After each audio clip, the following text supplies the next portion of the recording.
Hello, Namaste, Salam Walaikum, Sastriyakal. Welcome back to another session with your VahChef at vareva.com. Today I am going to teach you how to make Makhani gravy. We have learned many styles of Makhani gravy, but a lot of people, when they have many guests, let's say you are having 25-30 guests at home, you want to learn how to make Makhani gravy quick and easy. And a lot of home caterers also have requested me to teach how to make this. So dear friends, today I am going to show you how to make Makhani gravy in a pressure cooker. Trust me, this way you will get the best of the best flavors out. To make this, first I am going to add some butter, melted butter into a pan.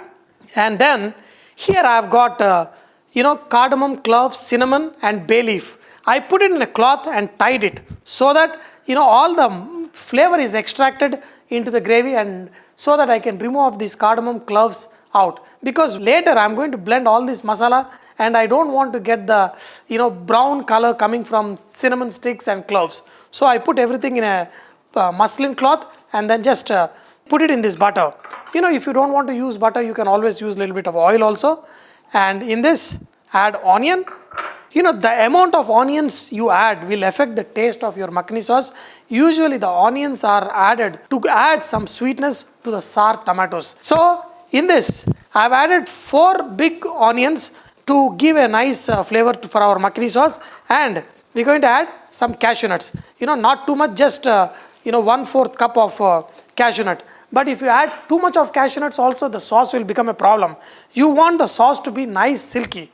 But if you add too much of cashew nuts, then the sauce will become, too much thick and it won't be good. Now, we are going to saute these onions till they are slightly transparent. When we do in large quantities, what we do is, we just put lot of tomatoes in a big steamer, let it boil, and we dump in onions in it. But trust me, sauteing the onions in a little bit of butter, then adding tomatoes will give a much better flavor. I have also seen in lot of caterings and some of the chefs, instead of using cashew nut, they add flour, just all-purpose flour into the butter and mix it. Even the sauce will become much nice silky.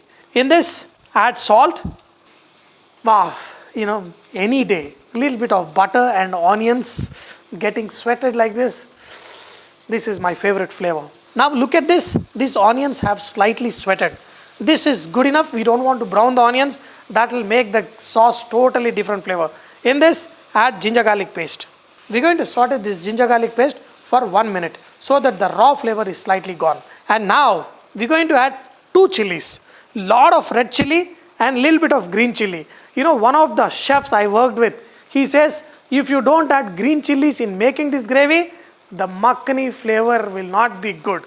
In fact, in some of the videos I did not add, but because I remembered about that great chef, I'm going to add some of the green chilies here, and then also lot of red chilies. In fact, I prefer to add Kashmiri red chilies. That will give a very nice red color to your gravy. Now, you don't have to cook this any further, just add tomatoes. There is so much moisture in these tomatoes and onions that you don't need to add any water. Just put the lid of this pressure cooker, lock the pressure cooker, but always release some of the pressure that is developed when you put the lid on. And now we're going to cook this for around 15 minutes. One of the facts is the amount of time that a pressure cooker takes is almost 1/3. That means that if a dish takes almost 1 hour to cook, by using a pressure cooker, you're going to just cook that in 15 to 20 minutes. Why does the pressure cooker cook food much faster? It is because, under pressure, the water can reach up to temperatures of 120 degrees centigrade. That means normally when you boil in a pan or a vessel, the temperature that you attain when you are boiling is only 100 degrees. But under pressure, the inside temperature can attain almost 120 to 121 degrees centigrade. That way, all the food will get cooked much faster because of the pressure and the heat. And this pressure cooking also extract the maximum flavors out of any ingredient when you do in a pressure cooker. And that is the reason why nowadays lot of stock preparation. Usually stocks take almost 12 hours of cooking, but when you use the pressure cooker, it is possible to extract all the best flavors in just 1 or 2 hours. Dear friends, we are going to learn a lot more about pressure cooking and lot of dishes using pressure cooker. Now, after cooking this for around 15 to 20 minutes, that is almost 5-6 whistles of a pressure cooker. And now this is all cooled down. This is when we are going to open the lid and look at all this. All this masala that is there, wow. Because we put it inside this, we will be able to remove this bouquet garni with full of flavors that is come into this nice tomato gravy. Look at this. Now I am going to put this in a strainer and just drain out all the water and then paste the tomatoes and red chilli along with the cashew nut, and I am going to strain it again. That way we are going to get a nice, very silky gravy. Take this bouquet garni. Bouquet garni means whatever the spices, herbs, whatever you put in a muslin cloths to extract the flavors. And especially because we put in a pressure cooker, I am telling you, all the flavors are inside this gravy. There is no point putting everything in a blender. So first we are going to extract all the liquid that is coming from this, and only the solids we are going to put in a blender and just make into a puree. First, let's strain out all these juices from these tomatoes and onions. Actually, I don't even see any onions left over. All of them nicely cooked. Only the tomatoes with the skin and the red chilies that is there. Let me extract all the juices out and then just going to put the solids in a blender and make this into a fine paste. And again, one more time, strain it. Straining this will make sure that your gravy is very nice and nice silky.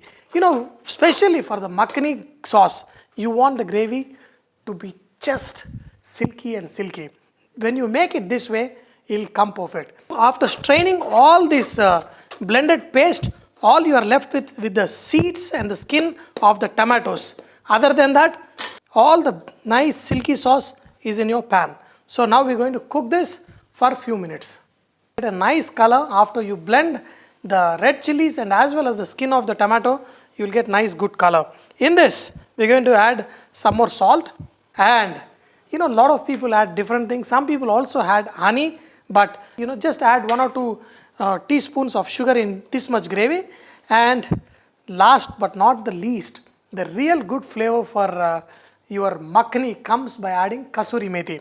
Okay, just to take some Kasoori methi. If the Kasoori methi is not too dry, what you can do is just heat in a pan little bit on a slow heat, and then just take this in a hand and then crush this into a nice fine powder. Wow! Now when all these three mix together, your fantastic makhani gravy is all ready. All you need to do is bring this to a boil, and now you can use this gravy to make many fantastic dishes. You want paneer makhani? Take some of the gravy, add paneer, and you have paneer makhani. You want butter chicken? Add some of this gravy, put chicken, and then add butter. You will have nice butter chicken. Dear friends, you can pretty much add anything, any vegetables into this, and they will taste fantastic. Today I have shown you a method which I am telling you is the best makhani curry ever. And today whatever I have shown you, this makhani gravy is one of the simplest. The simplest because you put everything in a pressure cooker. And once you put in the pressure cooker, you will get a sauce that is so silky, sexy, silky, baby. Wow. You can make this, keep this in the refrigerator for a couple of days, and you can make a lot of preparations using this gravy. Not only that, when you have a lot of guests coming, I'm telling you, use the pressure cooker method and you will get the most flavorful and the best makhani gravy ever. Once this comes to a boil, you can switch it off and cool it down, and you can use in all your curries. You don't need to add any coriander powder, cumin powder, or even any of the garam masala powders in this. Just the extracted flavor from those whole garam masala, the ginger garlic paste, the onion, the tomato, the Kasoori methi is what will give very nice tasty. But in the restaurants or sometimes even while I am doing, I'll add a little bit of coriander powder, cumin powder. If you want to add, you can add it while you're cooking onions and tomatoes. That will bring out the nice flavors from even that and make you a fantastic gravy. The more you cook, Look at this. The more you cook, the more dark, nice, good color comes out of this. Wow. This is a basic, nice makhani gravy, but this is not truly a makhani gravy until unless you add cream and butter. We're going to do that when we make different dishes using this gravy. Dear friends, I'm telling you, even just as is, this is tasting fantastic. But imagine, add pieces of chicken, tandoori chicken, paneer, anything into this, what will happen to this gravy? 10 times more tasty.